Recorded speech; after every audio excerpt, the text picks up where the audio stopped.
and Olivia, the chemistry cats. Hey guys! I'm Kayla. And I'm Olivia. And today we're going to be talking about Chemistry! Have you ever thought about how everything in existence is made up of atoms? An atom is the smallest unit of matter that makes up everything. But wait, what even is an atom? Let's break down the parts of an atom. An atom consists of a nucleus. Let's call this our food bowl, And inside the nucleus, we have positively charged protons. which will be represented by the food inside of the bowl. Surrounding the protons are negatively charged electrons. These negatively charged electrons are attracted to the positively charged protons. In the same way, cats are attracted to food. In a neutral atom, the number of protons always equals the number of electrons. The periodic table is a chart of all the different atoms, and it organizes the atoms by the number of protons it has in its nucleus. In our analogy, the number of protons is the amount of food in the bowl. But the periodic table isn't just a random list. It's organized in a way that it has trends. The trends we will cover today are atomic radii, how big an atom is, ionization energy, how hard it is to remove an electron, and electronegativity, how much an atom wants an electron. To understand these trends, we need to introduce a super important concept. Z-effective. What is Z-effective? Z-effective, known as ZF, is a math equation that determines the positive charge felt by an electron in an atom. ZF equals Z minus S, where Z is the atomic number, aka the number of protons, and where S is the shielding constant, how much the inner electrons block the outer electrons from feeling the pull of the nucleus. And since each element has a different atomic number, ZF plays a huge role in atomic trends. Let's break down the S, also known as a shielding constant. Imagine you're at the movies and someone sits right in front of you. They block or shield part of your view, making it harder to see the screen. Something similar happens with electrons. Electrons are arranged in energy levels, or shells, around the nucleus. The inner electrons, closer to the nucleus, act like that person in the theater.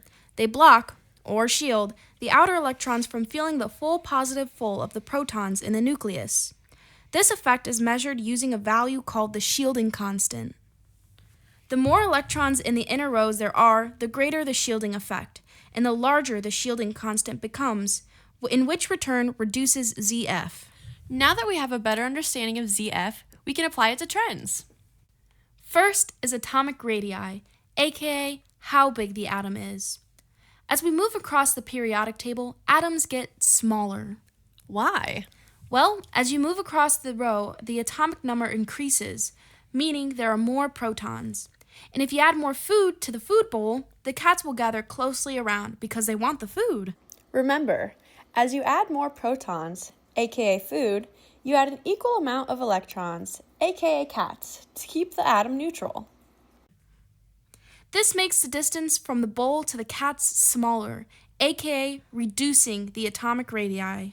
Because more protons increase ZF, while the shielding constant remains the same since they're in the same row, the electrons are drawn in tighter, making the atoms smaller. As we move down the periodic table, though, atoms get larger. Why? It's because we are adding new electron shells, aka more rows of cats.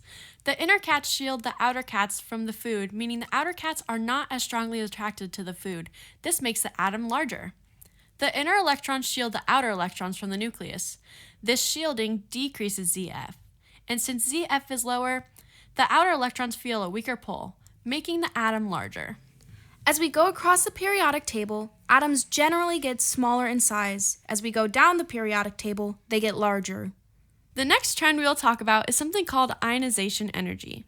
This is the amount of energy needed to remove a cat from the attraction of the food bowl. As you move across a row, it is harder to remove a cat. This is because they are all close by the bowl, and even if you tried calling their name, they'll still stay by the bowl. The only way a cat would leave is if you got up and grabbed it, but that takes a lot more effort than if you simply had to call their name. If we remember from our last trend, as you go across a row, ZF increases due to the increase in protons, while the shielding stays the same. Since ZF increases, the attraction of the protons is more powerful, The more powerful the attraction, the more energy or effort it will take to break it.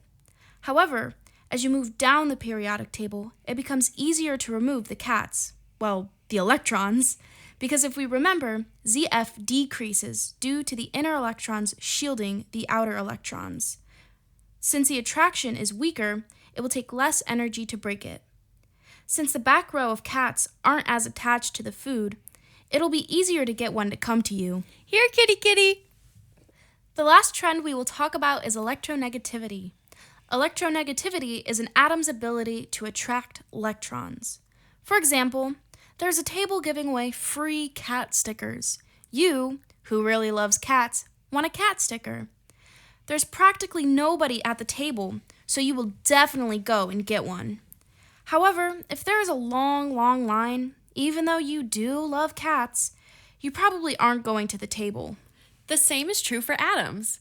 As you go across the row of the periodic table, you increase the number of protons, aka add more food to the bowl.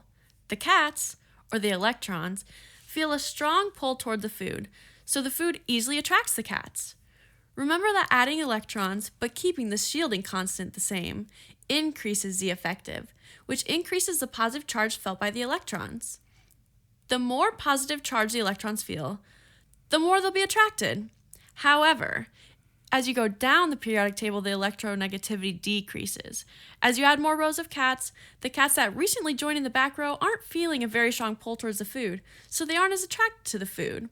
Increasing the shielding constant decreases ZF, which decreases the positive charge felt by electrons, meaning the atom doesn't attract electrons as willingly. Example question using the real periodic table. Here is iron, Fe, and nickel, Ni. Which one do you think is smaller?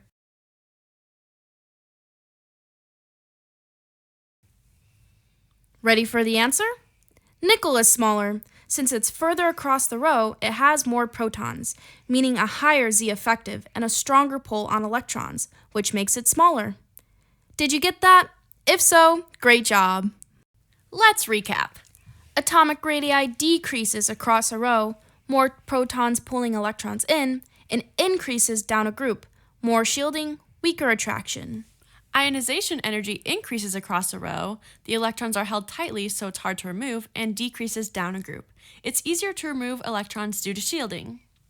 Electronegativity increases across a row, stronger nuclear pull, and decreases down a group, weaker attraction due to shielding. At the core of all these trends is Z effective, the effective nuclear charge. More protons means stronger pull on electrons, which means higher Z effective. More shielding means weaker pull on electrons, which means lower Z effective. Now you're a Z effective expert! Thanks for watching! Give a like if you love cats or if you love chemistry. That's all.